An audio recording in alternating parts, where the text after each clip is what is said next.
Nung bibindisyonan na namin, kaya pala walang tumitingin sa kabaong, yung patay may hawak na karatula. Nakalagay, ako ngayon, ikaw bukas. Kaya nga yung mga lolo't lola ko nung pag may patay kami, maraming mga pamahiin, siguro ginagawa pa rin ninyo yan. No, kasi nakakatakot yung mga babala nila eh. Bawal daw maglibing ng Lunes. Pag naglibing kayo ng Lunes, walang magbibindisyon, day off ng pare. Hindi, sa totoo, pag naglibing daw kayo ng Lunes, may mamamatay uli sa pamilya nyo. Eh kung tatlo lang kayong magkakapatid, Miyerkules pa lang ubus na lahi nyo. Ang bilis nyong mabubura sa daigdig. Di ba? Habi pa ng lolo't lola ko, pag may patay daw sa pamilya, bawal maghatid ng mga bisitang naglamay. Masama yan, may mamamatay uli. Oh, no! Kaya sinusunod eh. Ang babala, laging may mamamatay. Eh, sino ba gustong mamatay na sunod-sunod? Ang gastos nun. Kayo naman, kapag kayo'y naglamay, bawal kayong mag-uwi ng mga pagkain nakahain sa burulan. Yung iba, pag kinapkapan mo, puno ng boy bawang yung bulsa.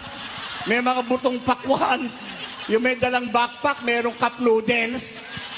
Siguradong may mamamatay, malamang mapapatay kayo.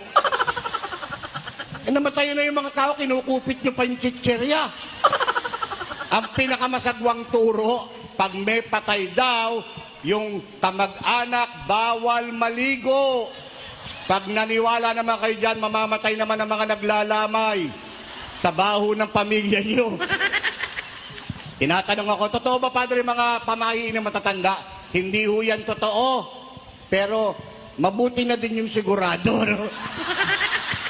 Eh, paano kung mamatayan kayo uli? Ikaw ang sisisihin. Kasi naligo ka. Hindi yan tinuturo ng mga matatanda dahil takot silang mamatay. Ako, hindi ako takot mamatay. Pero hindi din ako nagmamadali. Eh, marami pa namang cameraman dito, no? Pwede na silang mauna. Tsaka ang prinsipyo ko sa buhay ko, ladies first, no? Gentleman kasi ko. Kaya kayong mga lalaki, pag sinabihan kayo ng misis nyo, mamatay ka na, sabihin mo, ladies first. Na. Ganun lang kasimple yan. Di ba?